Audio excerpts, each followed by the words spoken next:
Council, if I can get a motion to approve the agenda. Councillor Humphreys, Councillor Thompson, any comments or questions? Seeing none, I'll call the vote.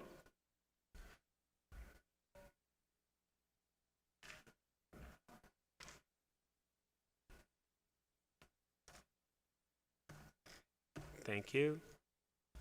That carries. Any declarations of pecuniary interest? Seeing none. Community presentations. We have one. Nicole Campsall, Youth and Community Development Coordinator, and Julie Stevenson, Youth Programmer, regarding the John West Memorial Leaders of Tomorrow Scholarship Award. Welcome, ladies. Just remind you, there's 5 minutes, and it's a hard 5 minutes. We're going to get cut off at 5, so I hope that you guys prepared. Thank you. Good evening. My name is Julie Stevenson, and I am the Youth Programmer. With me is Nicole Campsall, the Youth and Community Development Coordinator with the Town of Aurora. The John West Memorial Leaders of Tomorrow Scholarship honors the achievements of senior students who are residents of the Town of Aurora and are moving on to post-secondary education. Each year, up to 2 scholarships are presented to students who are entering their first year as a full-time student at college, university, or the equivalent. We are honored to be here this evening to present the 2019 winners with their awards. This year's first winner is Nusha Fathianpour. Nusha has recently graduated from École Secondary Catholic Renaissance. Nusha will be attending the Schulich School of Business at York University in the fall to begin her studies as an honors business administration student.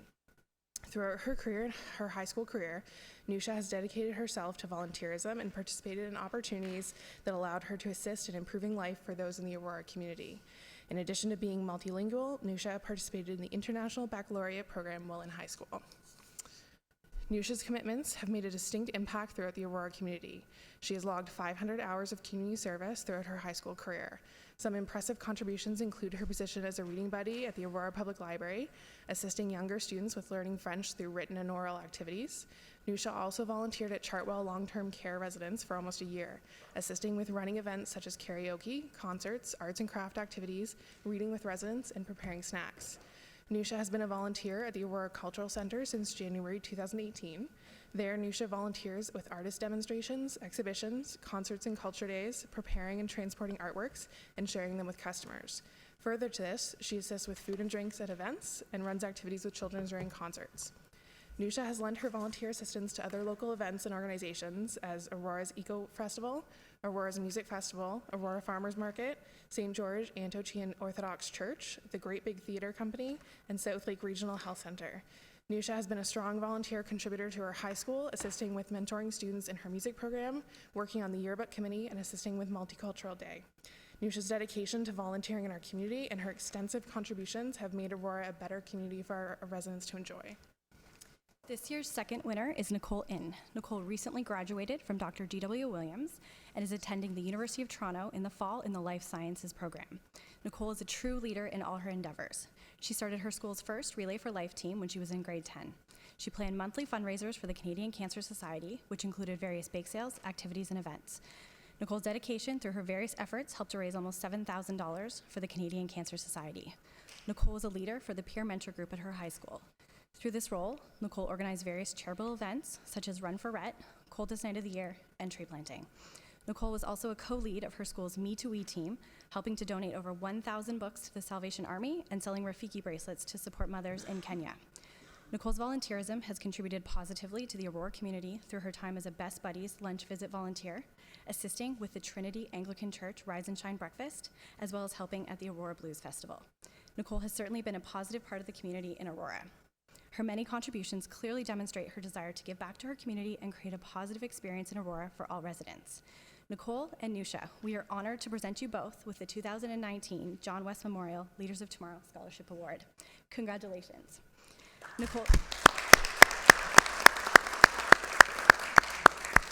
Nicole's mom will be accepting this award on her behalf this evening. So at this time, I would like to invite both Nusha and Nicole's mom to the front to accept their awards, who will be presented by Mayor Marakis and the Director of Community Services, Robin McDougall.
Council, can I get a motion to receive?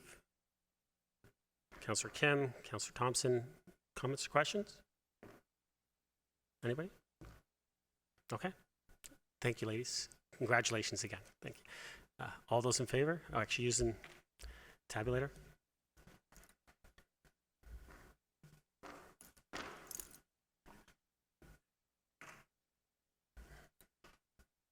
That carries. We have no delegations. Consent agenda. Any items, Council? Councillor Gardner. Sorry, premature. Okay.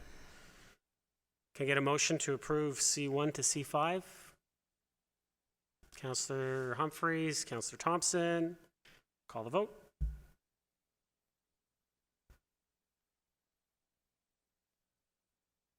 That carries. Standing committee reports. Councillor Gardner. Thank you, Mr. Mayor. I don't know if council's going to be pleased, but they won't be surprised because I missed the last meeting. A1, Pardon? Sorry, I didn't get that first. A1, A1, the Accessibility Advisory Committee meeting minutes? yes, please. Okay. R1, R1, 4, 5, and 8. 4, 5, and 8. These are, you want them pulled, or do you have a quick question? I think they just better be pulled. Better Some be- of them are quick, yeah. Okay. All right, well, we'll deal with them as we get through to them. Is that all? Yep. Thank you. Anybody else? Okay, can I get a motion to approve S1, C1, C2, C3, C4, A2, A3, R2, R3, R6, R7, and S2 and S3? Councillor Gilliland, Councillor Humphreys. Call the vote.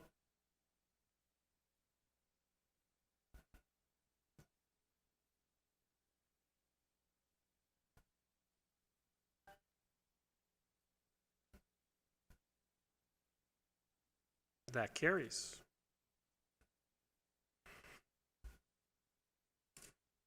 Is there any items that are, so we have, they're here for economic development. So R1, do we want to do with R1 first? Sure. All right. Start with R1. Mr. CEO? Thank you, Mr. Mayor. Council will recall that about a year ago, actually, the Economic Development Working Group recommended to Council that they start on doing the work to develop an economic development strategic plan on behalf of Council.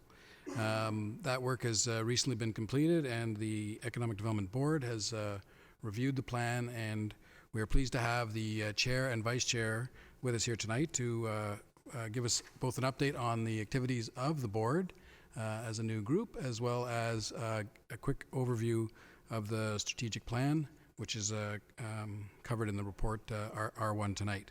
So without further ado, I'll introduce Mr. Tim Hamill, who's the chair, and he's assisted by Marilee Harris, the vice chair of the Aurora Economic Development Corporation Board of Directors.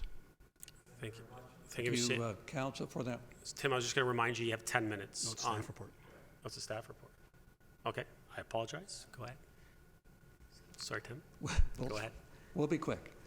I just want to say thank you for the opportunity of presenting the strategic plan of the Economic Development Board. And I would like to introduce my Vice Chair, Marilee Harris, who many of you know, and was a member of the advisory group that preceded the board.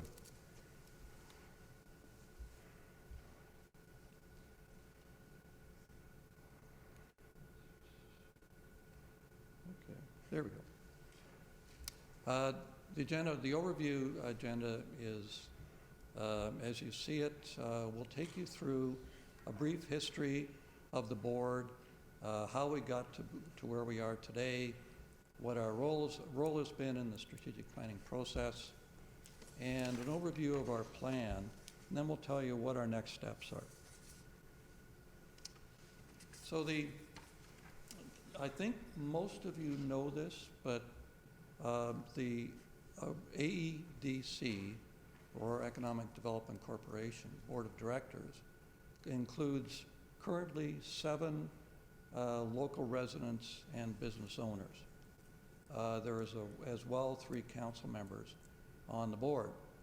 The board represents a variety of disciplines. Backgrounds include manufacturing, finance, insurance, retail, marketing, and now food and the development of that culture within the community. Our main purpose is to guide economic development activities and investment both over the short, medium, and the long term. And we have now completed a 5-year plan, which you have before you. So how did we get here? We were recruited by the town through a public solicitation. The members of the board of directors applied and were vetted by the town on the basis of criteria that really looked at our business and similar type of backgrounds and experience. We started as a working group, and that working group first met, I believe, in the early spring of 2018. At that point, there were 4 working members. Subsequently, 3 additional working members were recruited in the fall of last year. The working group began the whole process about that same time of the strategic plan development.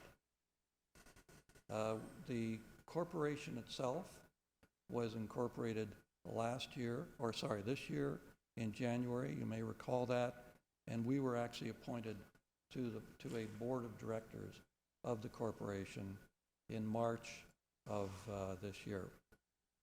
And we have very recently, in June of this year, approved the Economic Development Strategic Plan. Now, the working group identified the development of the Economic Development Plan as absolutely the critical first step in guiding economic development in the community. The plan is meant to act as a core planning tool and to provide the board with a roadmap to plan initiatives. The process began with the town hiring an economic development consultant who assisted in that process. The process included documents which they reviewed.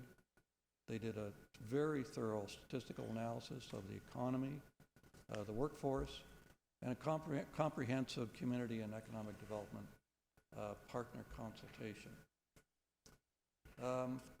I think they actually met with more stakeholders than the number shows. It was a wide consultation process. It involved one-on-one interviews. It involved 9 focus groups.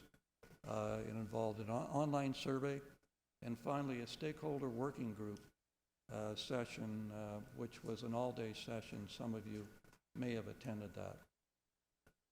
Their inputs were absolutely vital to the development of this plan, and I can say without it, we would have been basically whistling in the wind.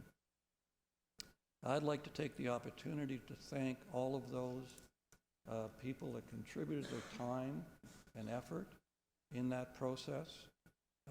Some of them were involved for 2 or 3 days, and it's an extraordinary example of just how much people in this community care about the town. Now, we have tried to condense our strategic plan onto one page. Basically, an impossibility but I think this does capture a good sense of what is in our plan and what we are going to be focusing on. Our mission, as we've defined it, is to build a diversified economy for the future. So having a diversified economy cushions a community against downturns, and it cushions it against situations where one or major employers would decide to locate elsewhere. In order to ensure that happens, we define 4 goals. And the first 2 I'm going to speak to, and the second 2 Marilee will talk to. And you can see it's been enlarged, and that's because of the age of my eyes. Our first goal is targeting growth sectors and attracting new investment. Now, what came out of the analysis of the workforce and the community itself was a little bit maybe obvious, but when you look behind the data, it still was astounding to us. That the fact that we all have heard and believe that this is a very relatively wealthy community compared to other communities in the GTA. When you look at the behind that and look at the numbers, almost 50% of the households in Aurora have incomes of $100,000 or more. And of the working population of this town, almost 50% have post-secondary degrees. And again, this is unheard of in the GTA context.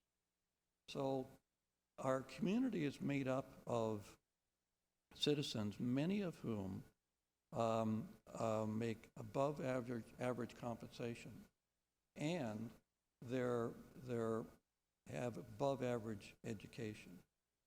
So the positive to us from a strategic plan and economic development point of view, I guess, is obvious. With this sort of to attract new corporations to the community. And this isn't matched really by almost any other area of the GTA. But what's hidden behind this is that what sounds on the surface to be a negative fact, 75% of our working population commutes outside Aurora. Doesn't sound like a good thing. The reality is it's a tremendous, tremendous asset and potential for us, because these people chose to live and locate in Aurora. Their families are growing up in Aurora.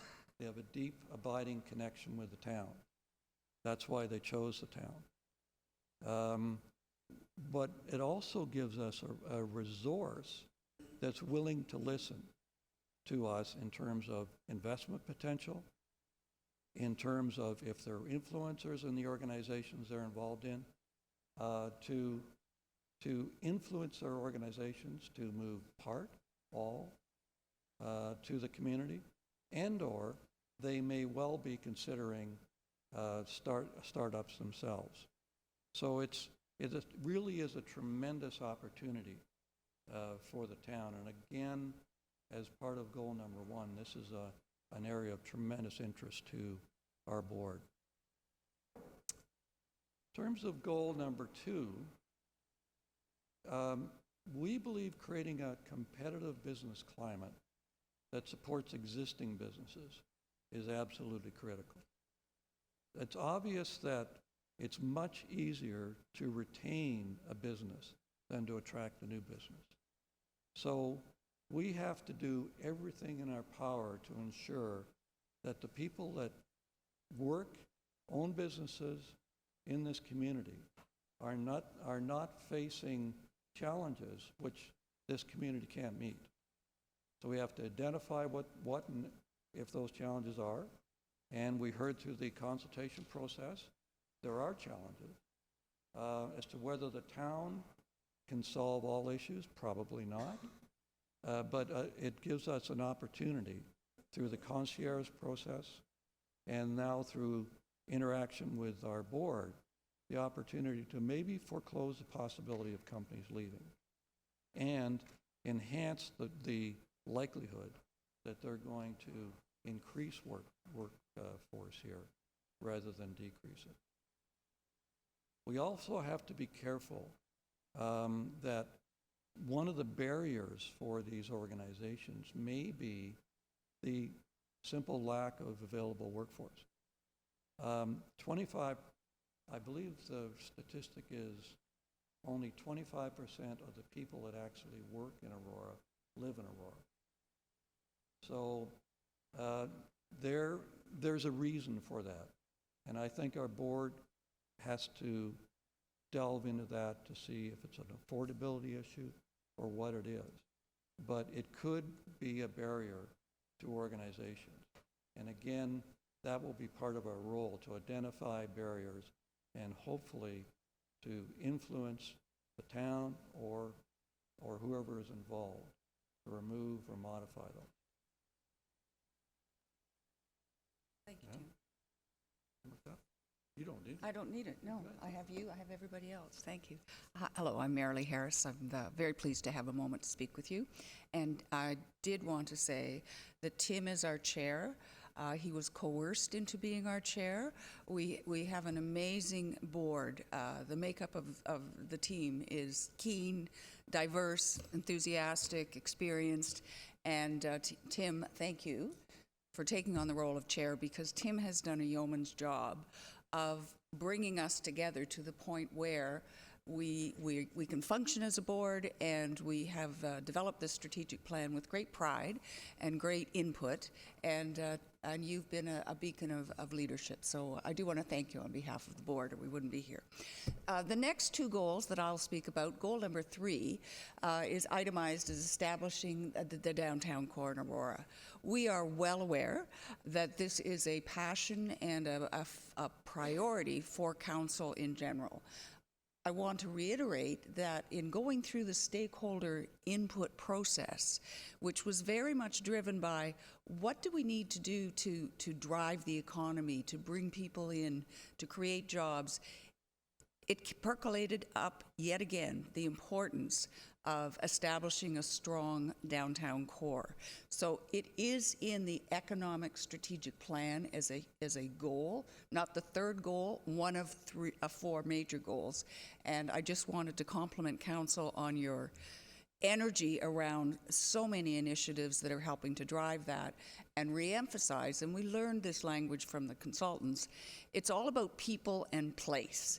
And if we can have a downtown core, if we can have a location that people want to come to, and importantly, a unique opportunity for Aurora compared to other options for businesses, we have a very diverse economy. We have a very diverse group of citizens. And the more that we can collaborate with establishing the downtown core and building that diversity issue relative to the people that want to come, the people that want to be employers, the people that want to invest, it all is part of that engine of growth. And so it's in the economic strategic plan, and it's come from a variety of voices on how important that is to driving investment. And the 4th goal on our list of 4 goals is improving the quality of life, and it's about the heritage, the culture, the community engagement. We had a lot of discussion about one of the value propositions, to use consultant speak, one of the parts of a DNA of being part of the Aurora community. There is a sense of philanthropy, clearly driven by the income and education nature, I think, of the makeup of our population. But there's a culture inherent in our community about giving back, being involved. And of course, that's also evolving with the more diverse nature of the businesses and the people that are moving into Aurora. But that spirit of community involvement is a core piece of our unique DNA, and that's all part of the value proposition that we can see bringing to potential investors about why locate in Aurora and why drive business. So I won't go into any more detail, but there's a lot of objectives around all of these goals.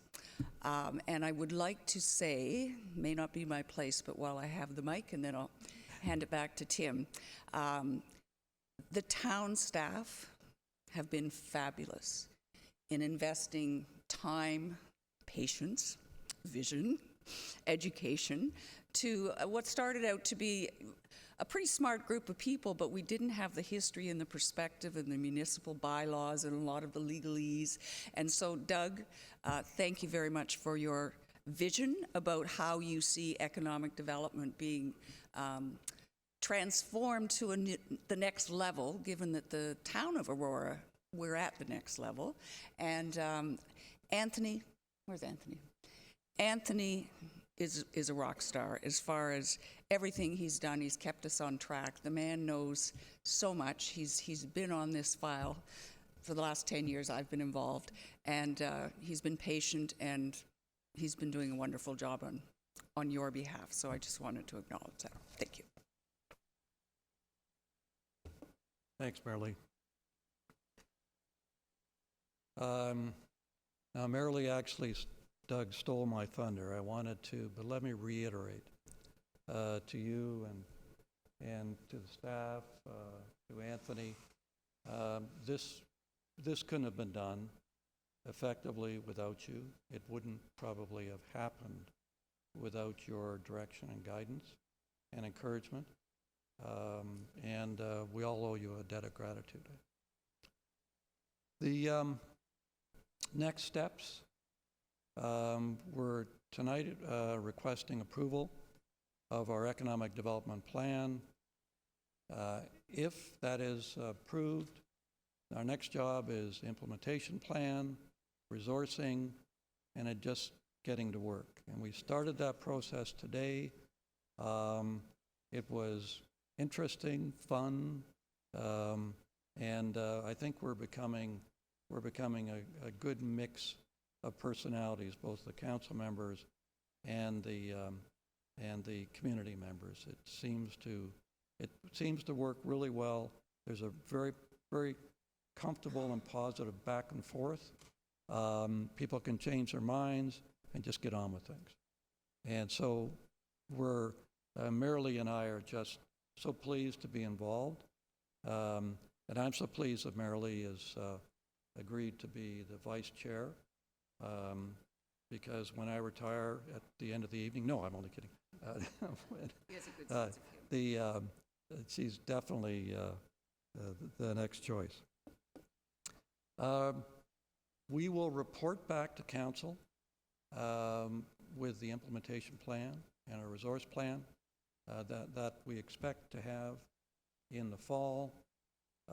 We have one vacant board seat, and that seat will be filled with the same methodology as our seats were filled. In other words, the individual will have to meet the criteria set out by the town originally. It seems to have worked, seems to have produced the right type of people with the right types of backgrounds. What has been interesting about the board makeup is it's not only people of my vintage, but we have 30-year-olds with very, very diverse experience. So we have a lot of voices at the table, and it just adds to the mix. And those are my comments. Let me thank again the staff, and let me thank the members of council that are on the board. I think you give us a wise jerk on the reins every once in a while, and it's very much appreciated. Thank you. Thank you.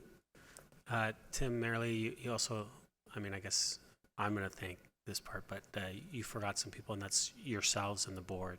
Thank you for all the hard work that you guys have done preparing and working through the strategic plan. So I'm not sure if everyone's aware, it was a lot of work and a lot of effort on the part of the board to develop this document and this plan in consultation with the consultants. And I think it's a tremendous document that's going to move us forward in a very positive direction. So thank you for coming out today and kind of giving us that overview for all of council to have an understanding of what the board is about and what we're doing. So thank you very much. Any comments or questions to the presentation? I don't need to receive this one because this is just part of the report. Councillor Gilliland. Oh, Tim, Marilee, don't leave just yet. Thank you, through you, Mr. Mayor. I just want to say thank you so much for all your hard work and effort you've put into this report. I had attended one of the workshops. I know all the details you guys have pulled apart. It's an onion within itself. That goals that you've outlined, like spot on. Like I just spot on. I'm so impressed. I'm also really impressed with your implementation plan and how you have everything laid out as far as what you're going to include. So your the matrix and roles and responsibilities very outlined and detailed, and I'm really looking forward to that. My question was going to be when we should expect that, and you said the fall, so that's great. Keep up the great work, and I'm really excited to see the next steps. Thanks. Thank you, Councillor. Councillor Humphreys. Thank you to you, Mr. Mayor, and I just wanted to share, I was at the meeting today, and I'm honored to be part of this board. We stated this during the meeting today. I thought it was really great for council to hear that I really believe we have a pretty incredible, powerful, high-performing board that will really look after our town in terms of evolving the economic development here. You heard the great presentation this evening, and the one-pager I think is great for all of us to sort of have with us wherever we go. And if people ask questions, we can refer to it because it absolutely touches on the whole strategic plan moving forward. So I just want to thank you all for your dedication. It's been a lot of hard work. I mean, a lot of work, a lot of consultation, a lot of feedback to Councillor Gilliland's comments. It's bang on because of all the hard work done. Absolutely staff as well, absolutely helping to arrange things, but just the group of people coming together with your experience and your high performance backgrounds, it does make a huge difference. And this is something really new for us. And we, did this in 2018, kind of started this thing, how's it gonna look? And it's better than I could have imagined. And so just thank you so much for your hard work and dedication. We're gonna have a lot of fun along the way and a lot of hard work, but we're gonna see a lot of things come to fruition that we've talked about for a long time. And I really believe we're on the cusp of everything happening with this amazing plan in front of us. So thank you very much, both of you and the whole board. Thanks. Thank you, Councillor. Councillor Gardner. Well, I'm going to add my thanks. I have to say I wasn't sure about this in the beginning, but I think that you and staff are going to have and are going to add a lot of value to the town. And so appreciation now and for the future. Thank you, Councillor. And Tim, you mentioned the different age ranges we have on the board and the diversity within the board itself. But you forgot to mention that today we also had a member, a resident that was 8 years old in the crowd. And so, you are correct. We had a very, it's very, very, the range of ages is incredible that come out to our meetings. So There was a motion at our board today to have a grandchildren day, yes. which we need a bigger room. But Yeah, I agree. But thank you once again. Thank you very much for all the hard work and everything that you guys do and the work that we're going to continue to do on behalf of the town. So thank you. Thank you so much. So, Council, if I can get a motion to put the recommendation on the floor. Councillor Thompson. Councillor Kim. Comments or questions on the item? Councillor Gardner. I do have a question. I understand why we're having a presentation at to council, but for something as important as this, could it also have been on a general committee agenda? Mr. CCAL. Through you, Mr. Mayor, I suppose it could have. We felt that in the interest of time, the board was anxious to move ahead with the implementation strategy, and so we thought it'd be good to just have a check-in on the Economic Development Strategic Plan, as well as an update from the board. And so in the agenda balancing, we just felt that it would fit on tonight's agenda. Thank you. Thank you. Are there going to be Councillor. any communications going out to the public? Councillor Humphreys had a great idea about a one-pager. Is there anything that's planned to go out to the Mr. public? CO? To you, Mr. Mayor, we will certainly make sure that the public is aware of the strategic plan being adopted by council, and that one-pager has been created, and it'll be not only a tool for the board, but for staff and for the community to see in a snapshot what the whole plan encompasses. Great. Councillor? Thank you. Thank you. Councillor Thompson? Thank you, and certainly echo all the comments with regards to all the hard work the committee's put in, and especially Marilee over the years. She joined the Economic Development Advisory Committee back in my first term, and she's certainly been a strong influence on all those committees, and appreciate the work she's done over the years. But I think what's most encouraging as well, as much as we certainly are very pleased with the strategic plan and how it turned out, is that the strong feeling around the table is that this group is dying to put those plans into action, to see traction on those initiatives, and actually, keep moving the ball forward. Councillor Gardner talked about, informing the residents. Well, certainly there are a number of strategies around implementation, not just advising our business community about all of the initiatives and value in coming to Aurora, but we also want to make sure that the community at large is engaged and is well aware that through those 4 goals that, we're finally, as Doug would say, allowed to put economic development back up on the wall. When for the residents, when Doug was hired, he made a comment about a wall plate that said economic development with an arrow to the left, and there really was no economic development. And so I think he took the plate down at some point, but now we feel strongly we can put that plate back up and proudly promote economic development in the town once again. Thank you. Thank you, Councillor. So are you suggesting that the board is willing to get things done? All right, I will. Thank you. Any other comments or questions? Call the vote.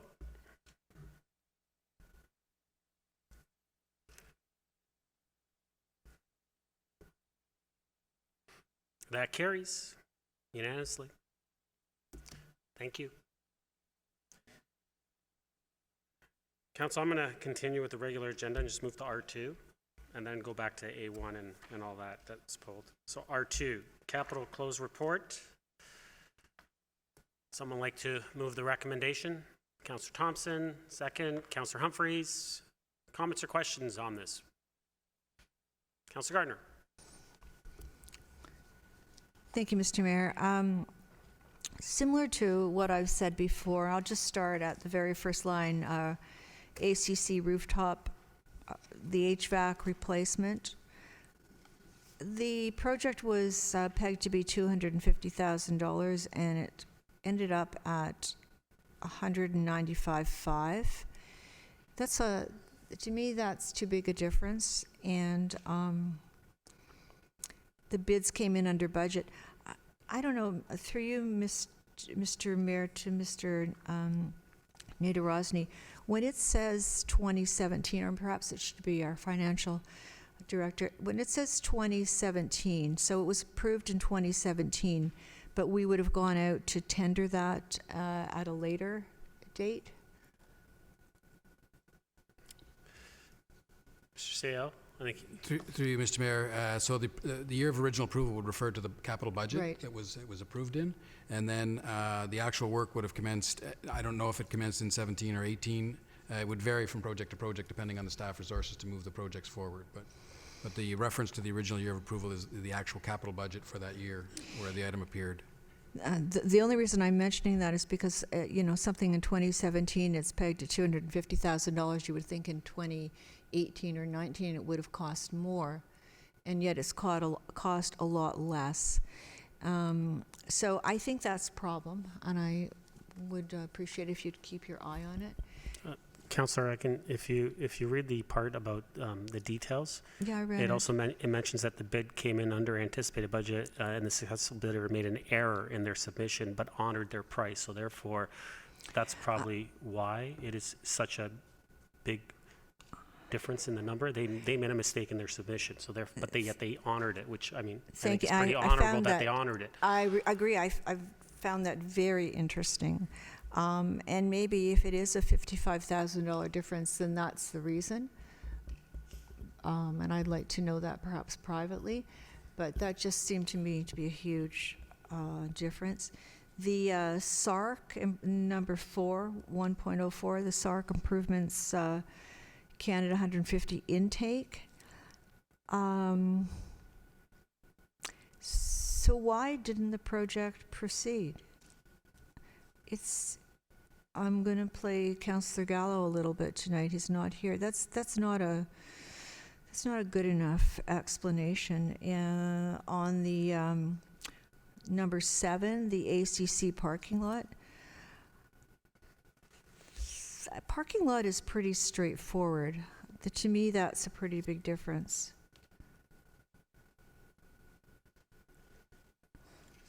I'm going down to 1.13.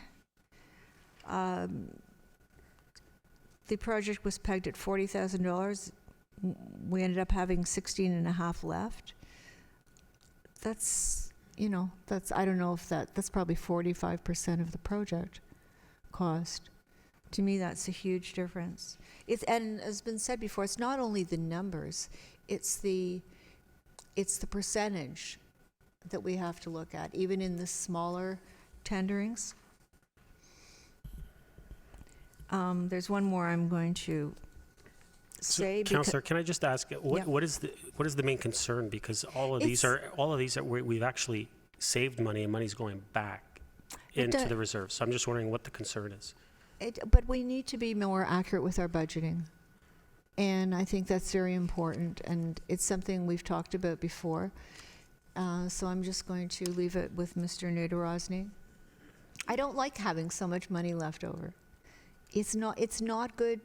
It's just not good planning. So what's going on that we're missing? We must be missing something when we do this tendering. Mr. Seo? Through you, Mr. Mayor, just to comment on a couple of the examples that have been identified.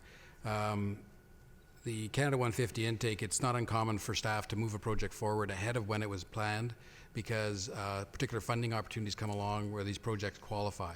And so we would attempt to get the funding, even though it was probably on the list for further down the road because it's not a priority right now, because the criteria for the funding aligned, then we pull those items forward and we make application for them. Then when we don't get the money, since it wasn't in the original plan and it was only going to go ahead if we got government money, then we don't do that work and we close the project. Frankly, small on item 1.07, $100,000 difference on a $2 million paving project is really quite insignificant.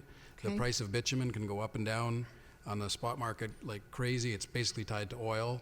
But even within the pricing of oil, my experience is that depending on construction seasons, large projects in the province and so on, the actual, the primary petroleum product for asphalt is bitumen, and it can actually increase or decrease outside of even the oil pricing just based on demand, as it can be sometimes hard to secure during construction seasons. Thank you. I Councillor? appreciate that explanation. I did miss number 8. I just wanted to know the radio station, perhaps through you to Ms. McDougall, the radio station didn't go ahead, and it says that the room has been repurposed. Repurposed to what? Ms. McDougall? Through you, Mr. Mayor, the place that was destined for has been repurposed to accommodate staff. So there are approximately 4 full-time staff and a part-time staff member that work out of that space.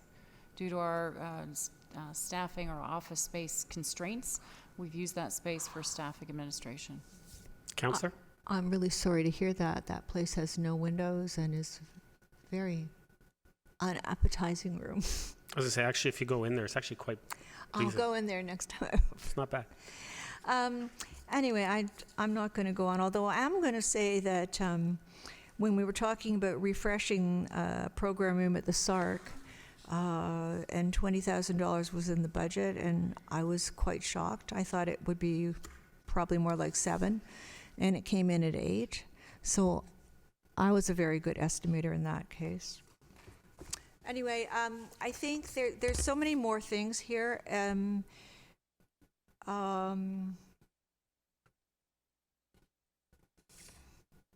Maybe one more, Mr. Mayor, number 36. We have, Actually, Councillor, you passed your time. I'll ask if anyone else wants to go for a first time, and then if you would like, you can go for a second time. Councillor Gilliland? Thank you, through you, Mr. Mayor. Just a couple quick questions, actually. Sorry, I just lost my page. Sorry.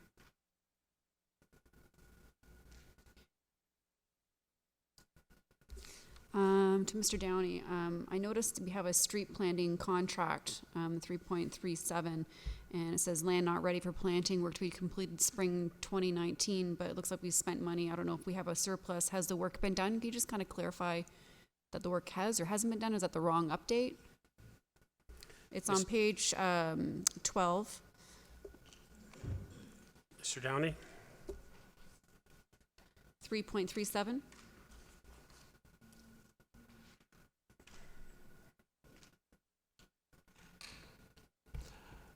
Okay, I've got the number. I'm sorry, I don't have an answer for you. I haven't confirmed whether or not it has been done this spring or not, so I can certainly communicate that through an email. Okay, perfect. Councillor? I would appreciate that. The second one was the next page, 3.54, about the walkway basketball repaving.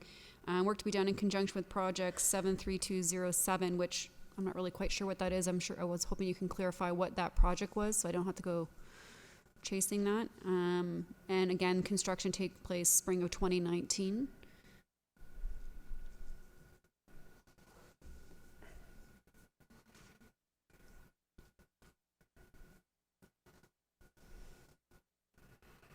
Through Mr. you, Downey? Mr. Mayor, I'm sorry, this is done as part of William Kennedy Park, so if you go up 2 projects, you will see the project number for Oh. William Kennedy Playground.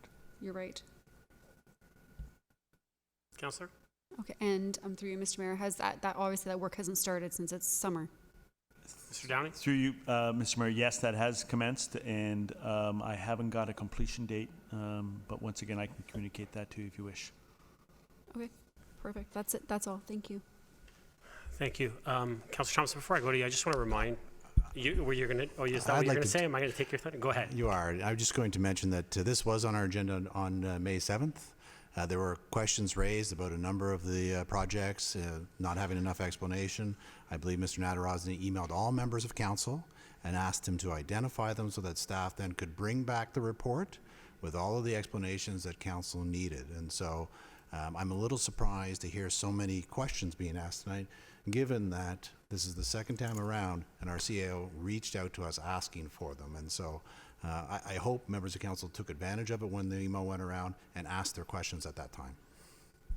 Thank you, Councillor Thompson. I was going to mention the same thing because when it got to us at Finance Advisory Committee, there was no questions about this. And as far as my understanding is that no one's reached out to any of the staff about anything on this report at this time. So, Councillor Gilliland, second time. Thank you. I just want to throw out there, I'm not questioning money spent or approval, and I could have asked offline. I just wanted to know if the status might have been just kind of misconstrued as summer 2019 or spring 2019. I just didn't know. So I wasn't trying to insinuate that disagreed with any of the funding. Just wanted to know if that status was current and up to date. Thank you. Thank you. Any other comments, questions? Councillor Gardner, second time. Thank you, Mr. Mayor. Number 36. This is a reconstruction of Catherine Avenue. What page? I'm on page 7, number 36.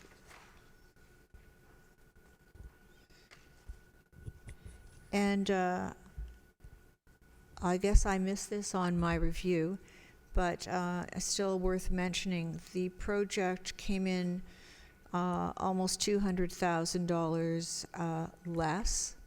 This again was a project that was budgeted in 2015. So I don't know what's happened in the meantime to reduce the cost so much, but that is actually 10% of a project. And to me, that's a big variance, and this doesn't explain why. And with respect to explanations, I just think generally the explanations need to be better for council. If it's a 10% variance on a project like that, tell me why. Thanks. Thank you, Councillor. Any other comments or questions? Call the vote.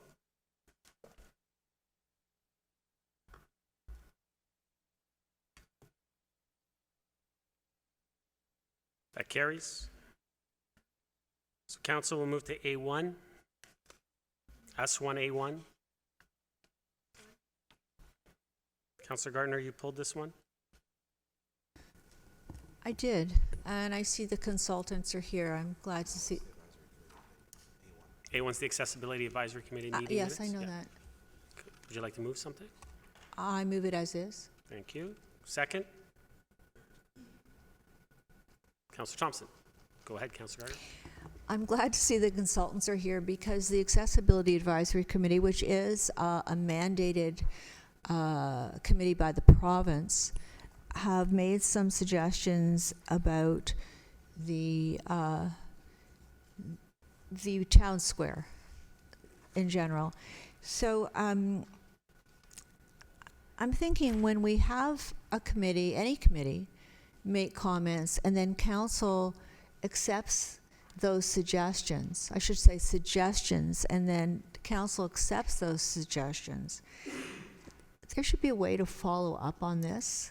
Like, I know Councillor Thompson was kind enough to clarify that at the GC meeting, that but it's kind of in the ether. The comments are made, they go out there somewhere to staff, but we never know if they're followed or not followed. I think there should be a written follow-up. And I hope I don't have to make a motion on that. But does council understand what I'm saying? I think I understand a little bit, but Councillor, I think that all recommendations from advisory committees are taken into consideration. They're not binding decisions. No, that's... They're not binding recommendations. This council has the ultimate authority to make decisions on how to proceed. Everything is taken into consideration. But I'm not sure what you're exactly looking for specifically. What I mean exactly is with the minutes from the report from the committee tonight, we're going to pass it tonight. Yeah. There are some specific questions with respect to Library Square. Mm-hmm. So, and I spoke to it last week, and the consultants heard it. So the consultants are going to take the comments, and they're certainly going to look at them, I know that.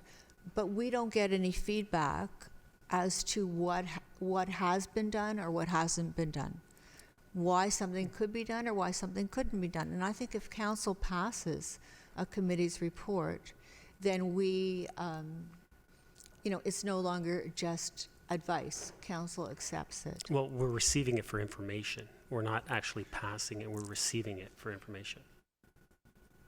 It's not. We're not directing staff to do what is recommended from that committee. We're saying that we're receiving their minutes as information for staff. It's the staff to look into and to take it into consideration. But I'll let Ms. McDougall elaborate a little bit more. Ms. McDougall? Through you, Mr. Mayor, to the Councillor Gardner, if this assists in any way, on the GC's agenda now tonight again, one of the reports for the Library Square summarized all the comments that were received or communicated by the Accessibility Committee on June 5th. And supplementary to that, because the consultants came with us, the architects were there and were present, we were able to address some immediately on site. And I supplied the responses to those right in this report. So it provides the feedback on how the consultants would look to address, if they could, address that recommendation or inquiry that the Accessibility Committee asked about. But keeping in mind, whenever it's an AODA standard, there's an expectation we meet it. There isn't a loose choice about meeting a need. Certainly, if we want to go above and beyond that, which we are doing in certain areas of our building, we are doing that as, for example, the performance hall. We have not only the accessible, we have adaptable, and we've exceeded the requirements by the AODA standard for that. So there's a few things like that that are in this report on tonight's agenda that communicate the Accessibility Committee members' comments and questions and how that evening we are able to respond to the committee on site. So it provides council a collective response on how we address that. So I hope that summarizes a little bit as to our process that we've taken into consideration from the Accessibility Committee and also the Heritage Committee in the same regard. Councillor? I had, thank you. I did read that. I had something a little more accountable in mind, where it's actually written as to what suggestions are followed and which are not, and the rationale for things that aren't followed. I mean, they may not be feasible. They may be too costly.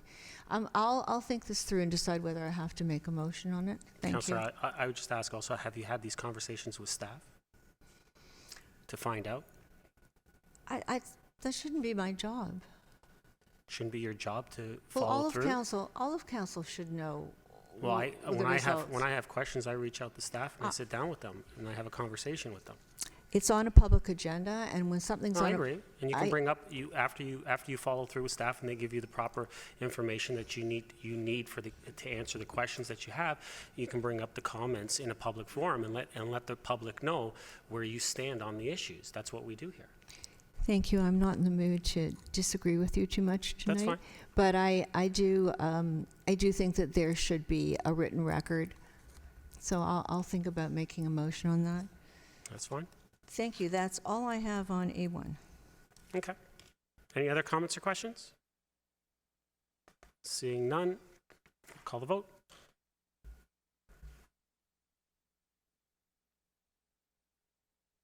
That carries. R1, S1 R1.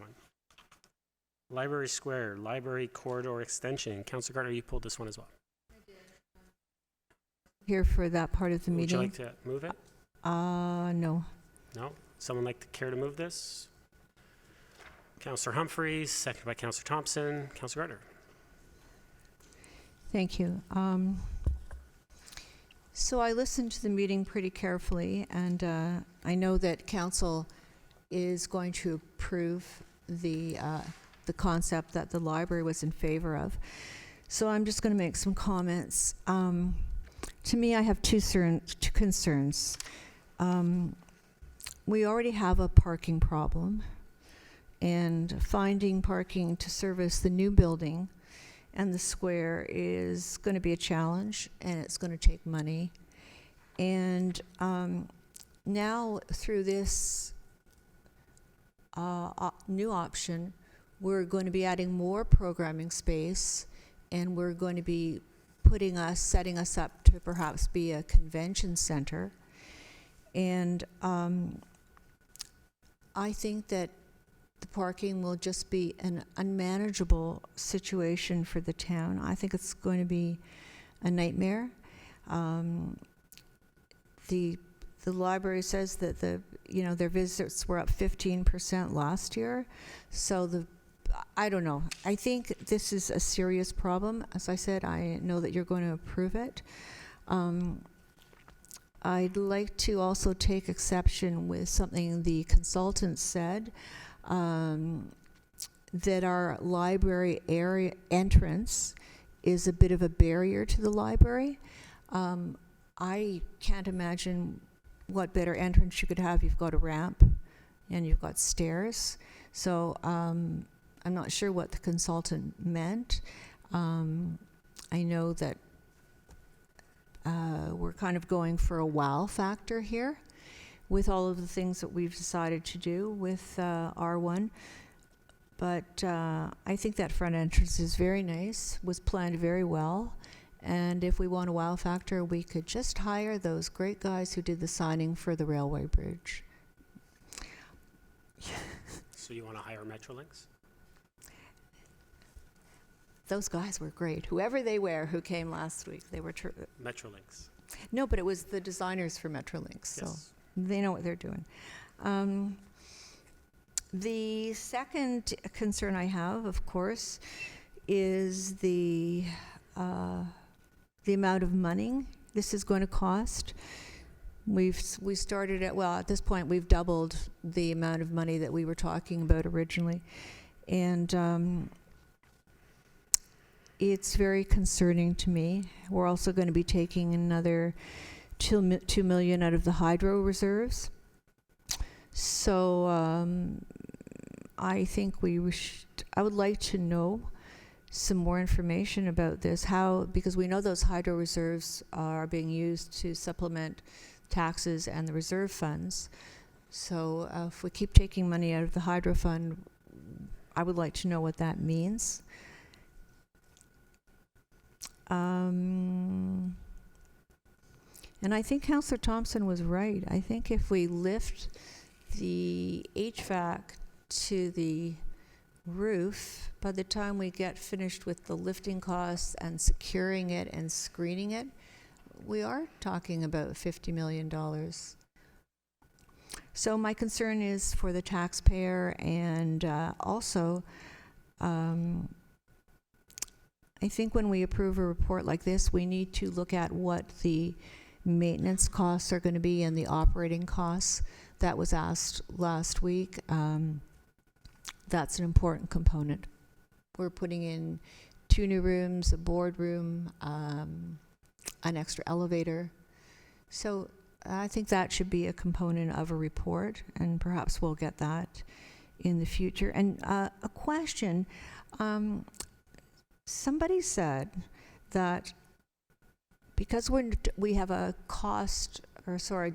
D estimate, and we are going to get an A estimate in December, that the impression was that we could make adjustments at that time. We could change our minds. We could delete things. I don't think that's what we can do, can we? Ms. McDougall?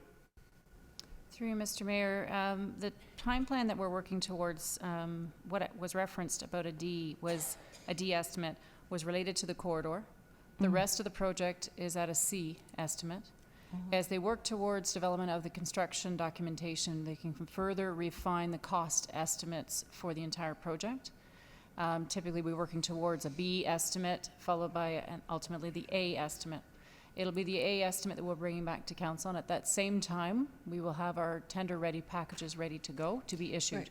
Council at that time will be presented that question of, can we issue the tender? Here is the latest Class A estimate. So there is going to be a question of council to proceed or not. And as far as where the money is and how it is, again, what's been before you is a strategy to date about how to fund the project. That could be revised slightly as well, where the funding sources are when we return as well. So the strategy before you is a projection and a proposal. We will further refine that as we get to the Class A estimate in the fall. Thank you, Ms. Thank you. McDougall. Councillor, before we continue, I just want to remind you that we're speaking specifically to the library corridor extension. So if we can just keep our comments to that specific item and not to the whole project, 'cause that's not what that this item is on the floor. Okay, thank you, but the question was asked during R1, so I just wanted to follow it up. That's all I have for this. Thank you. Councillor Thompson? Just briefly, I mean, we've all been talking about, Library Square and downtown revitalization since each of us individually got first elected in one way or another. And so I'm not going to reiterate all of the things that we've always talked in the past, but I just wanted to draw a connection to our earlier presentation from the Economic Development Group that said when they did community engagement and talked to all the stakeholders, what rose to the top of that, again, is downtown revitalization. It's not just council's vision, it's the community's vision.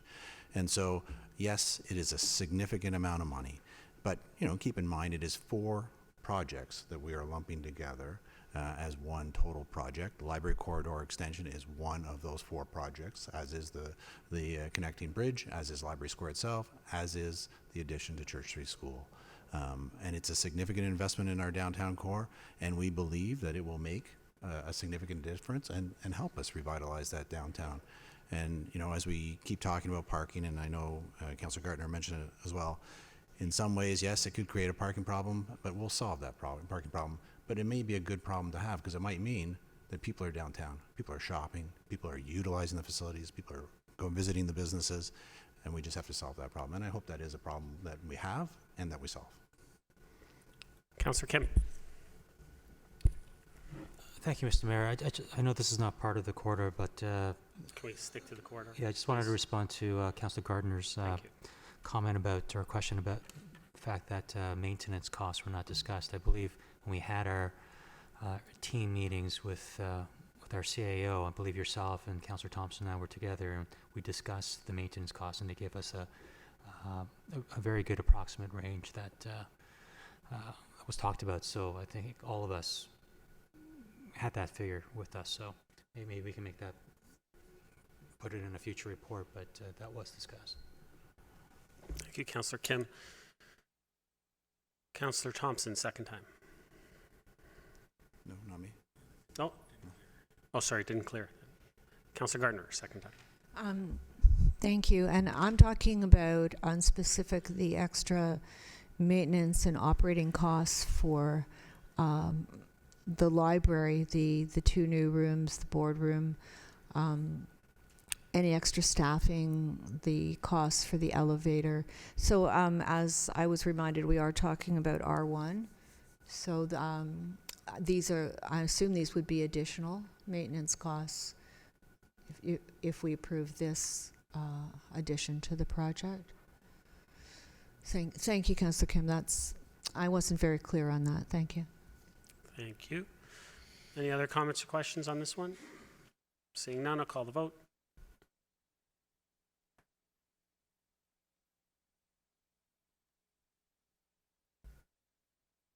That carries. R4, Library Square, Church Street Parking Design Options Recommendation Report. Councillor Gardner, you pulled this one as well. Would you like to move? Yes, you did. No.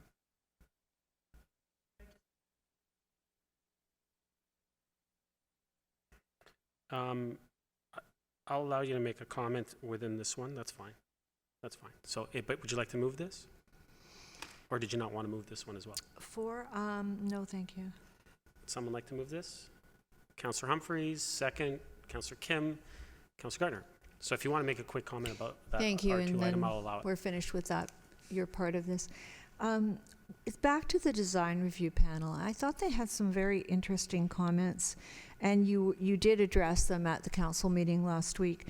And I know you can't move the door and X, Y, and Z, but they did have, they were talking about, I think it's the entry door, that it blends in with the facade, so it's similar size and scale.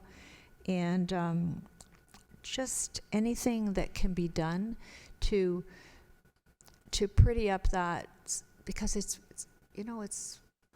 important. Yeah, it's important. Not only is it important to the look, but it'll be also important to some of the residents who are living there. And I did want to ask, the veil is not going to. First of all, we didn't decide what material the veil was going to be. Nobody said whether it was going to be copper or brass. So is that a decision to be made at a future date? Ms. McDougall or Ms. CL, did you want to? You guys are fighting to push the button. Ms. McDougall. Through you, Mr. Mayor, certainly the question regarding the veil, it is the consultant's intent to come back, and they're doing some additional assessments of the veil itself and the materials of lighting and the effects of the lighting on it. So those actual materials, although they had them here last week temporarily, they've taken them away to continue with that assessment. I read your email, yeah. And they will be back with those for council to see. We'll have a date where it can be made available to council to come and see the samples. Thank you. And I'd also like to know when that comes back. I mean, we will at some point have to clean this.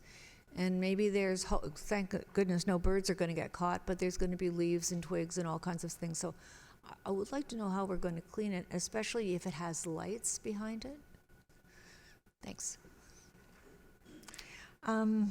So with respect to R4 is the parking. Mm-hmm.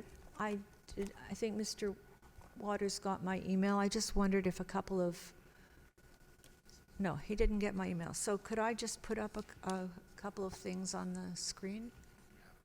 We have it ready. Councillor, we have it ready. Thanks. So, Go ahead. so on page 9, if you could see here on just right where the east side of the library is, there's, in this design, there's a cut through. So people who are, you know, in wheelchairs can just easily cut through there as opposed to going all the way over there. And I noticed that the design that was approved, there is no cut through like that. And I'm wondering if we could please have one, because I think that would be important. Thank you. No, right here. Counselor, which page has the cut through that you like? The one on the screen. The The one on one- the we screen is the didn't one that you choose would it. like, and which one's the one that was approved? Can we get that We picture up? approved option 2B, and option 1 is the one that has the cut. You don't think it needs the cut? Do we have option, Linda, do you have option 2 there? Option 2? Oh, there Is it it is. there? It's still there. Counselor, it's still there. Option 2, that's do we want 2B. We're on 2B. Question is, can they Oh. access? Yeah, how can they, how can Huh? they access that? And No. I'm imagining there's a curb there. The path is still there. It's on Where- all 3. Ms. McDougall? I don't see it, thank you, though. Through you, Mr. Mayor, if I'm understanding correctly, where you're pointing to or observing on that is right adjacent to the handicap parking? Yeah. So there won't be a curb to that because of the accessibility requirements for them to get out of the vehicle. It'll have to be a curb cut for Great. them to get out of that vehicle along that edge. Great, thank you. Counselor? We've included an unloading, a loading stall. We also have a loading stall at the other end. Why would we have 2 loading stalls or unloading stalls? Ms. McDougall, sorry. It's okay. Through you, Mr. Mayor, there's observed to be loading stalls or lay-bys, so a drop-off option, similar to the other side. So it might get used temporarily if there is a delivery of some kind, but it's meant to be a temporary stall. So it'll be 10-minute maximum or one of those There things? will be a limitation of use. Yeah. Okay, Counselor? great idea. Last question, nobody mentioned it. Well, I know there was a workshop, an open house to talk about one-way. A one-way, I don't know what I don't think the residents liked it very much, but a one-way, I mean, it would solve so many problems. We could have parking on both sides of Church Street. Ms. McDougall? We wouldn't Was have to there- take and I down think any I asked you about trees? the conversation about the one-way, but go ahead. And we wouldn't have to take down any trees? Through you, Mr. Mayor, the consultants, through the parking study as well, and the BA consultants did observe the opportunities of a one-way and had its own limitations. As far as what was presented, those were their, based on the rationales they had. I don't know if David can recall more as it relates to why one-way went off the list, whether our consultants might. No. So I think it's a matter of flow of traffic as well, and I understand the concern of losing trees, but it was also a matter of accommodation of parking and the flow of the residents on the one side as well, having the feedback from them. Thank you, Mr. Bell. And I'll throw in, I believe there's a bus route that runs through that street as well, and that would be problematic with rerouting that bus route as well. Yes. So that It appears complicates that the there issues. is a bus in that picture, or some big blob. Okay, thanks. That's it.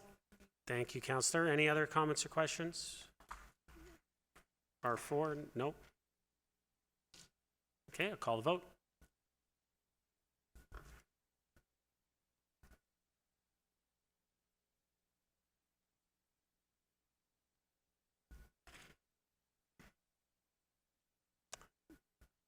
That carries.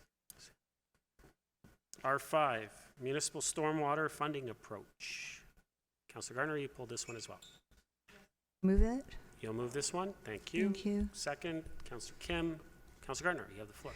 This is a comment, and I'm reading from the report. The key with stormwater rates is to take into account full stormwater management needs to address climate change. So I think the approach we're taking is probably the best one, and certainly for now. But there's also a recommendation not to give any incentives for residents doing rain gardens or whatever else on their lawns or swales. And but the consultant did say education is important. And at the end of the day, there was a comment in the report that maybe we'd have less money in stormwater costs. But to you, Mr. Mayor, I mean, the main thing is we're trying to prevent flooding. And so if people can prevent flooding on their own properties, that would really be helpful. because as Councillor Gilliland and I heard, at some point, the insurance companies are not going to be insuring people for flooding because there's going to be so much of it. So anything that we can promote to have happier residents, I think that we should do that. And I don't think that that was decided, although we are hiring a consultant, but thank you. Thank you. Any other comments or questions? Seeing none, I'll call the vote.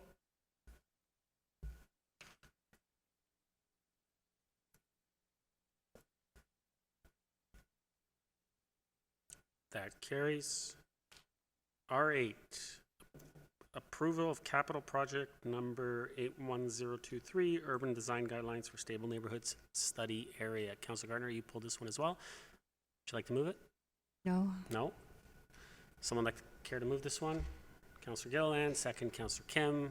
Councilor Gardner, the floor is yours. And I'm looking forward to a recorded vote on this. All votes are recorded. I'm looking forward to a recorded vote on this. So number 8 is talking about spending $75,000 to hire a consultant to do design guidelines. We already no, am I wrong about this? This money's already been approved. This is just explaining that we're going to be spending it. We've already spent, yeah. To satisfy an earlier, yes. Trust me, I had the same question. What have we spent $61,000 on so far? Yes. Okay. Maybe you'd like to sit down with Mr. Waters and No, I was going to suggest that each one of us could take a municipality that has all of these design guidelines on their website. Just bring them in. I guess that could But be I'm an easy way. too But late for that yes. suggestion. Okay, thanks. You're welcome. Anything else? Nope. Councillor Thompson, did you want to speak, or you're okay? Thank you. Similar concerns. Thank you. Thank you. Thank you. Perfect. Any other comments or questions? You're right. Thank Seeing you. none, I'll call the vote.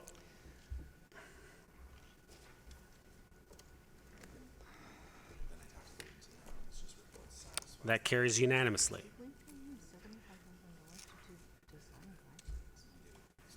That takes us to the end of items for separate discussion. We are at motions.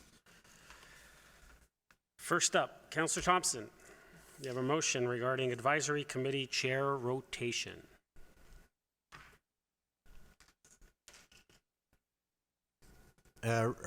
It's fairly Wait, self-explanatory. I'll move the motion as is. Thank you. Seconded, Councillor Humphreys. Councillor Thompson, you have the floor. Thank you. It's fairly self-explanatory. I'm sure everybody's had a chance to read the whereases and so forth.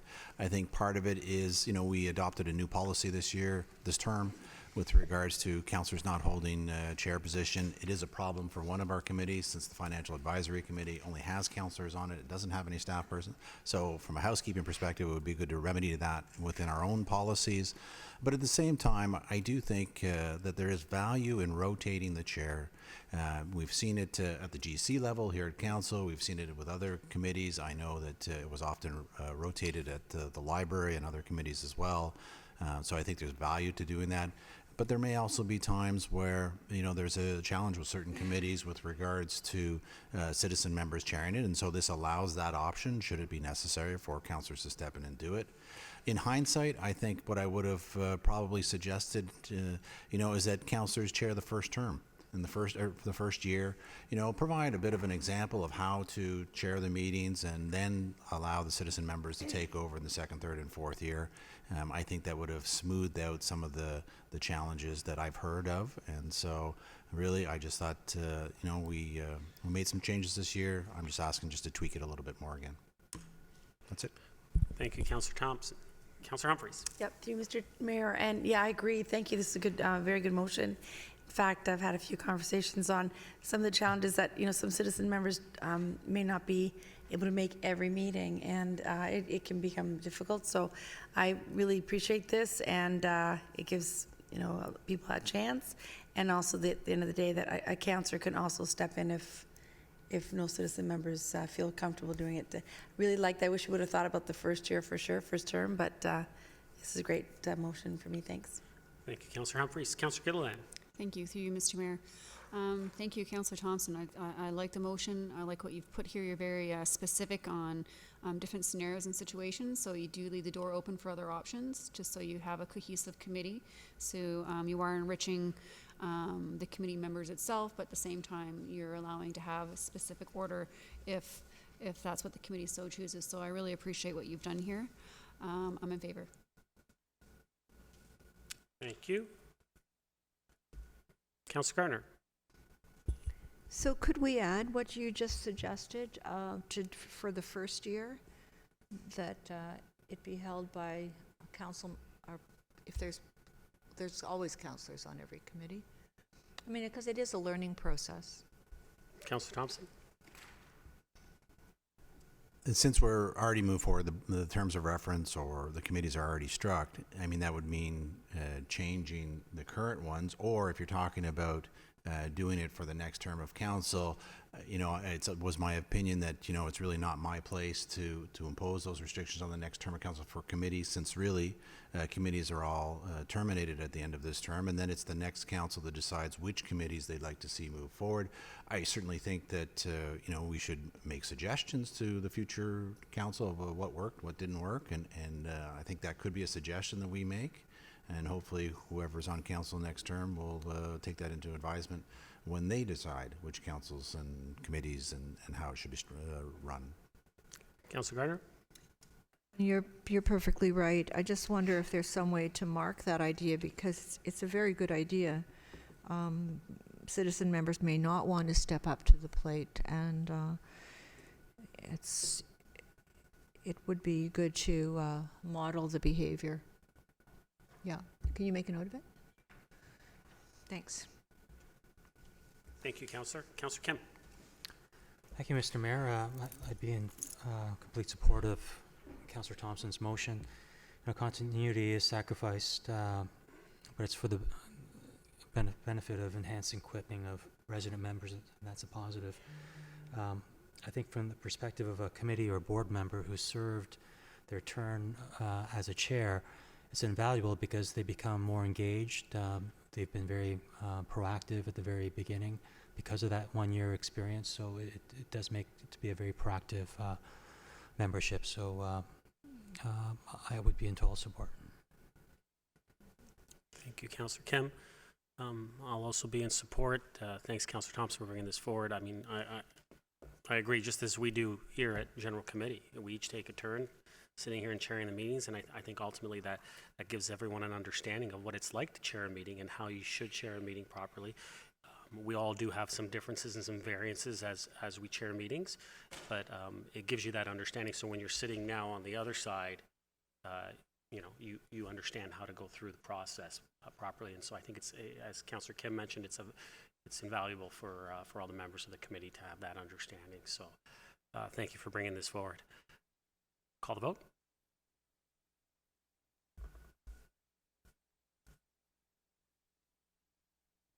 That carries unanimously. Councillor Gartner, next motion, stormwater infrastructure review. Thank you, Mr. Mayor. And I would like to say, Can I get you to move it first? I would love to move it. Thank you. Second, Councillor Kim. Go ahead, Councillor Gardner. Thank you, and I appreciate Councillor Thompson asking a question last week of Mr. Waters. The Stream Management Master Plan and the Tannery Creek Flood Relief Study, those are both pieces of the puzzle and have to do with overland flooding from the stream and creek.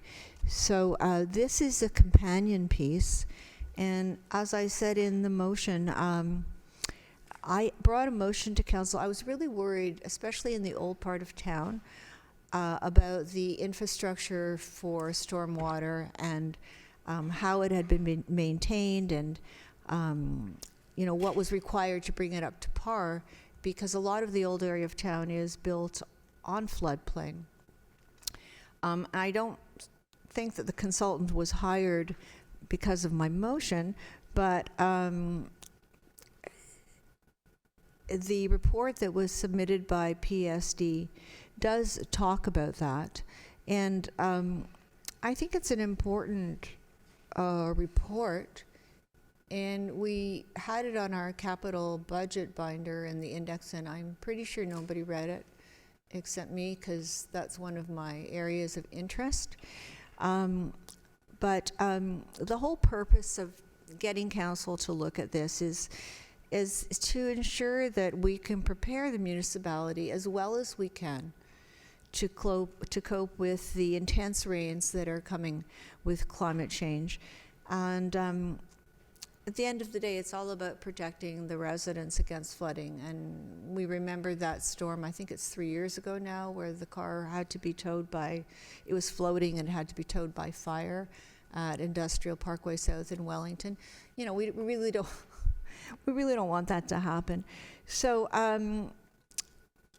the report is, it's a very orderly report, and it's talking about, one, how much do we know as an organization, and do we have the capacity to do what we have to do, and how are we doing with respect to data? Do we have enough data and information to know what's going on with our infrastructure, and what do we want the levels of service to be, and asset management strategies. I think there's a study, a parking lot study that's going on with the assessment of the condition of it, and these are, and really important is the life cycle management. Are we completely aware what the life cycle is of our underground infrastructure so that we can plan financially to manage it? And there's something in the report tonight, if I can find it quickly, it just shows you that we really don't know what's going on as much as we should underground, because we budgeted, I don't know, a lot of money to go down there and reline, I don't know what it is, reline something, and it turned out that all we had to do was clean it. So and in this case, we were lucky, we saved a lot of money, but in some cases we may not save the money. So this, it's about the part on stormwater is about 4 or 5 pages, and I would really like it to come to the council table, and for us to look at it and really talk about it and decide, how much money do we want to put towards this? Do we need new protocols? Do we need more protocols? I know Mr. Downey is really working hard to get things in order, but I don't really think he has the data that he needs to do as effective a job as he would like.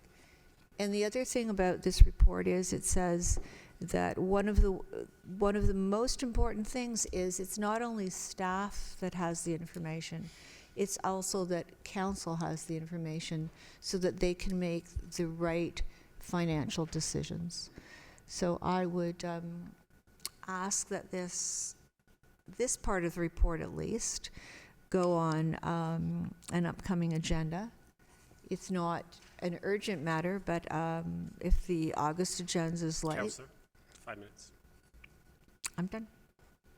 I'll come back to you if you want to speak a second time. Councillor Thompson. Thank you. I have read the State of Maturity report. I am supportive of putting it on the committee agenda. I have no issues with doing that. The second one, the clause within this motion is a little bit vague, and I'm a little concerned, only because, one, we talked about it last week with the stormwater report that's on the agenda tonight, that, staff are working on flooding controls. They are working on climate change. There are a number of initiatives. But it's such a huge topic. And so, doing a little bit of research, and you look at some of the reports that have been put out provincially, the Environmental Commissioner of Ontario put out a report and says the stormwater infrastructure deficit in Ontario alone is $6.8 billion. And there's a number of reports and studies out there that talk about the various municipalities. We cannot do it alone. You need the help of both the federal and provincial government to address the infrastructure deficit. AMO has been talking about it for years, and so I just think there's a broader conversation, because we can talk about levies and everything else to try and address some of those issues, but it will not be enough. No different than just our general infrastructure deficit in Ontario alone. So there are bigger strategies that need to be talked about. Yes, we need to know the state of it. We need to have accurate data. We need to have that information. But there are some significant financial questions that are going to have to be talked about. And it's not a simple fix. And so I'd like to put the State of Maturity reports on, fine, let's continue the conversation. But from a financial perspective of how we are going to do it, let's recognize that we can't do it alone. Everybody in every municipality recognizes that financially they do not have the resources to do it alone.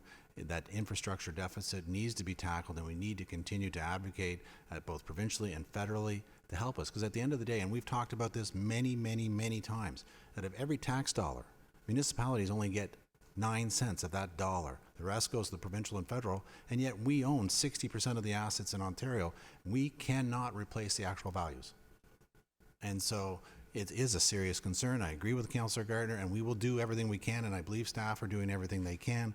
But at the end of the day, we need the assistance from our other levels of government to address this infrastructure deficit. And so I'm happy to support the first one and continue the dialogue. I'm not sure what Councillor Gardner is looking for in the second one at this point in time, but let's keep working towards figuring it out. Could I just do a clarification? Sure. Thank you. Councillor Gardner. Thank you so much. You are absolutely right. And the way that was intended was that the State of Maturity report is, I think, 26 pages. So what that was meant to say is that we commit to look at the whole State of Maturity report, but that the first thing we look at is the research that the consultant did relating to the town's stormwater network. It's not for our staff to start research, it's to just look at the research from the consultant on the stormwater network, to put that on the agenda first. You're 100% correct, but that was not the intent of the motion. Okay, Councillor, how about if you want to work on, I don't know if you want to work on some wording, possibly? No, well, it actually says what I mean, Okay, but it can be read two ways. okay. So I'll just move on to the next one, and then Thank I'll come you. back to you, because I know you probably have a little bit more. No, No? Councillor Gilliland? Thank you. Through you, Mr. Mayor. I love everything about the stormwater management plan. I think Anka and Councillor Gardner know that I feel really strongly about making sure that we prepare for the 200-year storm, and it's been definitely a trend on a municipal, provincial, and federal level. Speaking with Ms. McHowell, I know that she's already has researching in place. So again, I'm trying to understand kind of the action we're trying to resolve through in number 2. Again, I'm for number 1, State of Maturity. I think that's great. We should be well informed. But having speak with Ms. McHowell, she did ensure that we were going to have studies conclusions that are going to be recommended and presented to council in September. So I think we should allow them to come back and give us what those conclusions are before we ask staff to be getting any other research, because they're already doing it. So I just feel like let's see what the council has come back in September, and if there's something else that we want to add, that's probably the appropriate time for us to staff to do further research. Thank you. Anybody else for the first time before I go to Councillor Gardner? No? Councillor Gardner, second time. Sorry, I think I've confused everybody. Thank you, Councillor Gilliland. I know that we're going to get the stream management master plan, and we're also going to get the flood relief study. I was thinking that maybe we should look at this. It's just the stormwater network. It's a very few pages from the consultant. The consultant is looking at our underground infrastructure and giving us an opinion on what state it's in and our own knowledge about what state it's in. So it really needs to be a three-pronged piece, because the stream water and the flood and, starting again. The stream and the creek are about trying to keep the water in the banks so that it doesn't overflow onto land. This consultant's report is talking about what happens with all of the rain that falls on the ground that's not absorbed into the ground, but runs off into our underground infrastructure, into our sewers, and then eventually into our retention ponds. So it's they're three important pieces of the same big problem to try and solve the same problem with climate change. I mean, if you want to wait until September, that's fine. But these two studies actually don't have anything to do really with the state of the underground infrastructure, and is it in good repair? Do we have enough data? If we don't, what should we do about it? Councillor, can I just interrupt for a second? I'm just wondering, if we were to pass the second clause, what is it that we're directing staff to do? We're just taking... Because it just says staff begin with the... So what are we asking them to do specifically? Is there something specific you want them to do for us to direct them to do? Because I'm with everyone else a little bit. I'm kind of reading it, and I don't understand what we would be directing staff to do. And so I don't feel comfortable directing staff to kind of do something that no one really has an understanding of what they're going to be doing. What I really mean by that is that we take the 4 or 5 pages that's in the consultant's report, and we read it, and we discuss it, and then we decide what we have to do to follow the consultant's suggestions. So can I give a It's suggestion? not really staff would have input, Yeah, but it's... so can I give a suggestion? So you, in essence, you kind of want, what you're doing with number 1 is you want the state of maturity to come back on a GC agenda. That's right. So why not add to that and say, and this document too, so we can have a conversation about it? I should have said with particular attention to the section on, or what I meant was beginning with the section. I think we should read the whole state of maturity report, beginning with the section on stormwater management. Okay. Thank you. Can you please? Councillor Thompson, yes, if you can clarify this, please. We've had a chance to have a conversation. So I think Councillor Gartner's concern, and she can correct me if I'm wrong, is really she wants to start with the stormwater network, which is part of the state of maturity report. It starts on page 15. It runs for a few pages. And so, her thought is that, well, if council doesn't want to put the whole state of maturity on, then let's focus on that stormwater network portion, which starts on page 15 and runs for a few pages. I think, and this is just my own thoughts, that if council is in agreement to put the state of maturity report on it as a whole, then as a group, we can then talk about that specific component when it comes up. And probably it makes sense, as Councillor Gilliland alluded to do it in September or when those other reports, and do it all together. And we can then, if we want, focus on that particular section within the state of maturity report. But if council agrees to put the whole report, then the second clause to me is a little redundant, because we would just end up talking about it anyways. So thank you, Councillor Thompson. So Councillor Gardner, would you like to remove the second clause? Well, it's only if council agrees on the first one. Well, that's That's right. If council agrees on the first one. so we'll vote on them separately then? How's that? Yes. Sure. Does that work? It works. And So let me just ask the clerk, just to make sure that we can do this, do we have to vote down the second one if we vote in favor, or can we pull the second one after we voted on the first one? I just like your clarification on that Certainly. before we do it. If the first one passes, the mover and seconder could withdraw the second one. Okay. Sounds like a plan? I'll withdraw the second, If the first passes. if the first passes. But it's a 26-page document, and it's a good read, but it may not be a good read for everyone. So the first part I would like to address when it comes to the council table is the stormwater management. Thank Perfect. you. Perfect. So any other comments or questions on this one?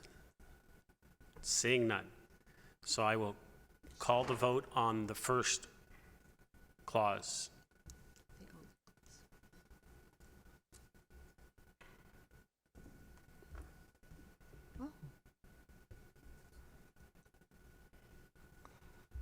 And that carries unanimously.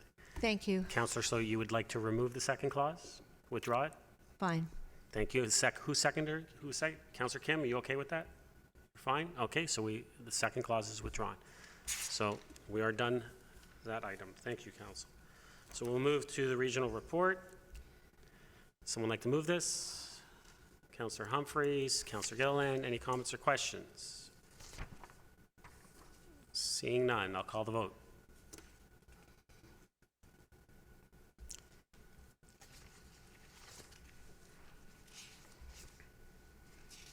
That carries. New business. I will start to my left. Councillor Thompson. Councillor Gardner. Ooh, can you come back to me, please? I will do that. Councillor Kim, new business. No. Councillor Humphreys, new business. No. Councillor Gilliland, new business. Councillor Gardner, we're back to you.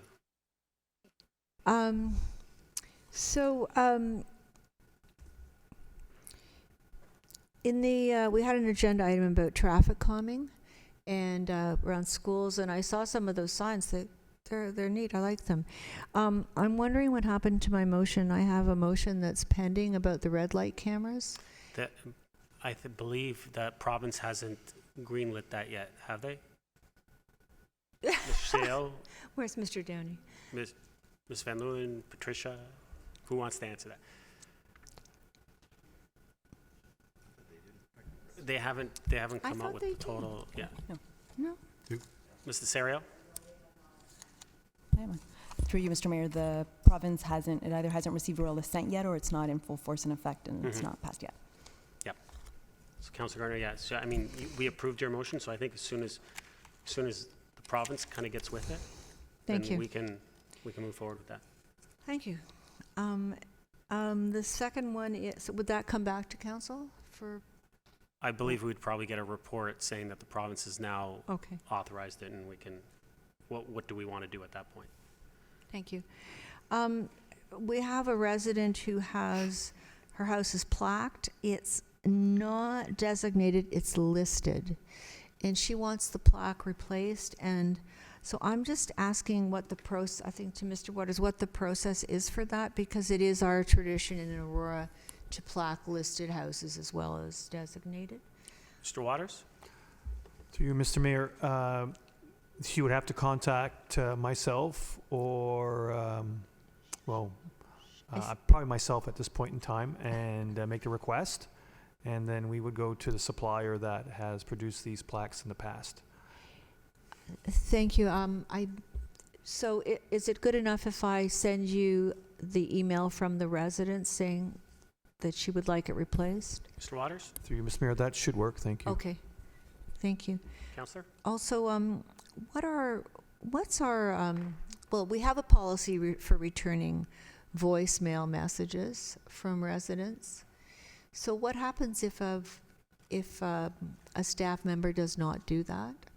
And sometimes it happens, and then I don't know if any of you get complaints from residents, but Mr. Seo? Mr. CAO.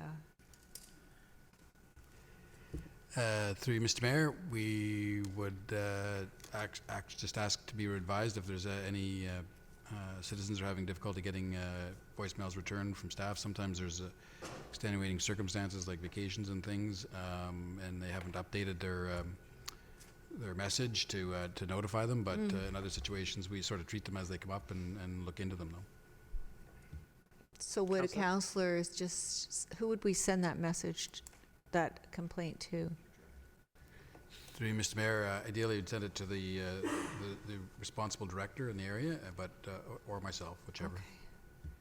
Councillor? Thank you. I'd also like to, Councillor Gilliland and Humphreys and I were involved in helping, trying to help a resident on Center Street with a traffic calming issue.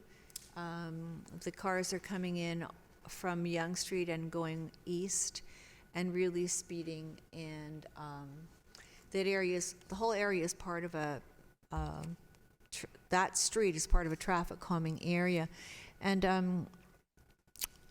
a questionnaire went out to the whole area that is under the traffic calming, and the responses were not enough for them to do anything about would this be you, Mr. Downey? The responses were not enough to do anything about this street, but in fact, it's just that one street that's having the issues with the cars racing. So it's difficult because it's part of a whole area, but it's only one street that is having problems. And these residents have been complaining about this problem really for years. And I know we'd like to help them, so I don't know what to do about it. Notice a motion. Oh,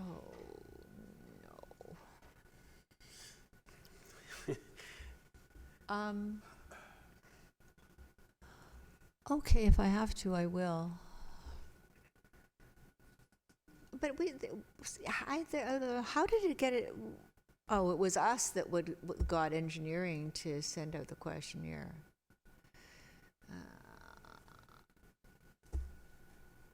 Okay. Okay. Okay. Okay. Anything else? Yes, there's one more, and I don't know how many people got emails from residents from the Highland, the existing residents around the new Highland development. There's, yeah, okay, so, there's debris and dirt that's coming down slopes, and if it's raining, and then, you and I put forward a motion to try and protect the residents. And I'm on a daily call with Geranium, I think, Are you? arguing every single one of these issues. So I'll just send any emails I get to you. Please do. It gives me more ammunition to throw at them. Okay, I'm done. Thank you. I have one, and I did bring it up to Ms. Mackenzie Smith, I believe. Or I might have been talking to someone in your office. We just dealt with a specific planning issue, and how it works. An application comes forward, goes to committee of adjustment, and so we spoke about the fact that maybe it'd be in the best interest of the community as a whole if we as a town put out, whether it's an informational piece or a video of how the process works, so everyone has that clear understanding of what is happening, because we heard things from, that council would be able to deny the application tonight, and that's not what we were doing. And so I think that everyone needs to have a clear understanding. So if we can kind of create like almost a video or an informational piece that allows the residents to understand how the process actually works, I think that would be beneficial for the community. Yeah, sure. Through you, Mr. Mayor. Yeah, so my team has actually already started working on that. So what they're looking at doing is kind of a little information video, just a short clip that we can put on the website as well as on social media that explains to people how the process works. That's great. Thank you. Councillor Gardner. Could somebody just answer a quick question? Probably Mr. Waters. With the Committee of Adjustment, how much of a variance are they able to give in the height and size of the house being built? Mr. Waters? Through you, Mr. Mayor, that's somewhat of an open-ended question. It really depends on a site-specific basis what the variance is. Typically it would be minor in nature, it would have to deal with the 4 tests. So I can't give you a number in terms of whether it's a percentage. It really deals on a site-specific basis in terms of the proposal being made and how staff addresses the 4 tests. Counselor? Oh. Thank you. I thought it was a standard 5. No. Thank you. Thank you. Public service announcements. Counselor Gilliland. Thank you. With the hot weather, please not leave your dogs in the car. The temperature inside a car can rise almost 50 degrees in a matter of minutes, even if your car is in the shaded area or the windows are rolled down. Did you know that dogs have limited abilities to sweat? As a result, their body temperatures rise very quickly. This can lead to heat stress, irreparable brain damage, or even death. So, if you see a pet in an unattended car, please contact Animal Services at 1-877-979-PAWS, P-A-W-S. Counselor Humphreys. All right, I get 2. Coming soon, the Fall 2019 Community Services Program Guide will be delivered in the July 25th edition of the Banner. The guide is filled with information about programs and activities for the entire family to enjoy. For more information, visit aurora.ca/rec guide. And also, we're looking for volunteers for the 2019 Doors Open event, Aurora event. Visit aurora.ca/doors open. Download the application form and send the completed form to planning@aurora.ca before Wednesday, July 31st. Thank you, Counselor Humphreys. Counselor Kim. We're so grateful to our partners at Desjardins for offering free recreational activities for Aurorans. Be sure to check out the schedule of free programming by visiting aurora.ca/Desjardins Days. And a reminder that the Desjardins Pool at the Aurora Family Leisure Complex will be closed for refurbishment from Tuesday, July 2nd to Friday, August 23rd. During the temporary closure, lane and leisure swimming, aquafit classes, and pool rentals are available at the Stronach Aurora Recreation Complex. Thank you, Counselor Kim. Counselor Gardner. Thank you. And I can tell you that the Stronach Recreation Complex is busy.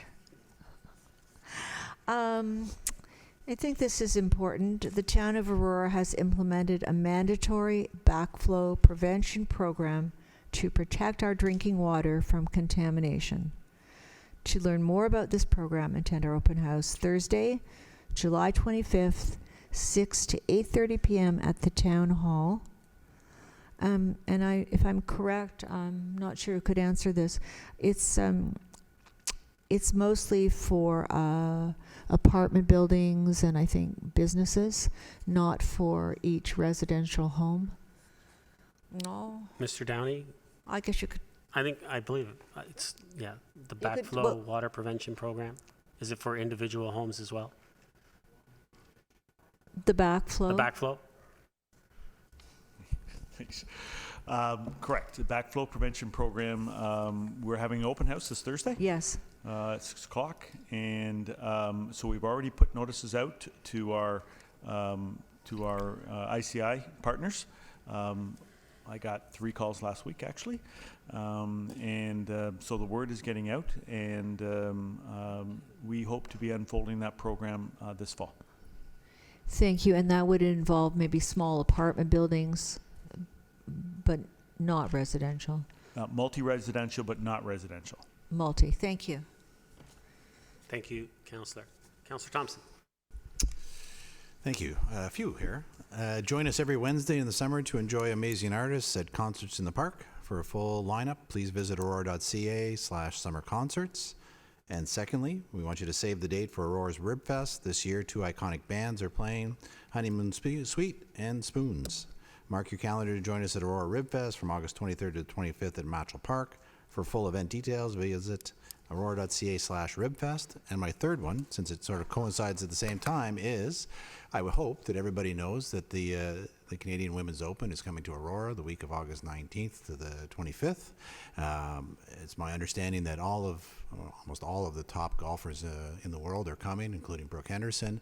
And I know that they're still looking for more volunteers. And it's a wonderful experience. I know I've put myself into volunteer, as of others, and certainly encourage any resident or anybody that's in the area to volunteer their time. I think it'll be a fantastic experience, and we're all looking forward to, hopefully, Brooke winning again. Thank you, Councillor Thompson. That's one less I have to read. Oh, sorry, I didn't know. No, that's right. No, I was just going to add to that. You know, Keep going. Yeah, they are looking for volunteers, and you know, it's $80 to volunteer. I will give the website. Yeah, but. And I'll just give an explanation. With the $80, you get $300 worth of merchandise, and you also get access to the event, so you don't have to buy a ticket to attend.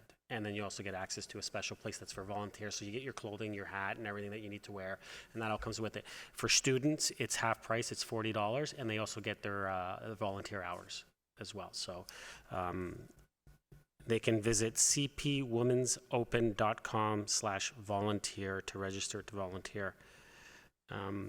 And everyone, I think, knows that July 29th, Monday, we will be celebrating born and raised Auroran Robert Thomas winning the Stanley Cup with the St. Louis Blues. He's going to be here, home, and we're going to be at Machel Park. Celebrating from 11 a.m. to 3 p.m. and from 1 p.m. to 3 p.m. is when Robert's going to show up with the Stanley Cup. Exciting moment to have someone that was born here win the Stanley Cup and bring it home. You know, the event will include on-site food vendors, hockey-themed family activities, and entertainment. Visitors can park along at Wellington Public School and Aurora High School, along with limited parking on site. For any more information, you can visit aurora.ca/Stanley Cup or call 905-726-4762. And I would just add in that this is, I believe it's an incredible moment to celebrate one of our own achieving the highest level within their sport. You know, I think it's going to be exciting. It's going to be an incredible moment and a very proud moment for all of Aurora. So I'm looking forward to it. I hope everyone comes out and enjoys celebrating an Aurora resident. So hope to see everyone there.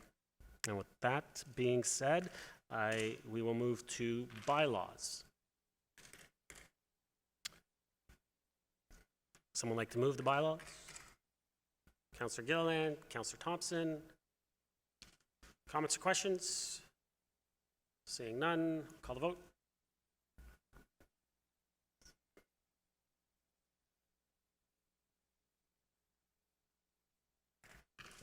That carries. Councillor Thompson. One of the bylaws was to appoint Rachel as our treasurer. Just a quick congratulations. You are. She hasn't had a chance to say much during this meeting, so. Although I can say that she was kind of going for the button a couple of times. So yes, yes. Congratulations. Confirming bylaw. Move. Councillor Gilliland, second. Councillor Thompson. Call the vote.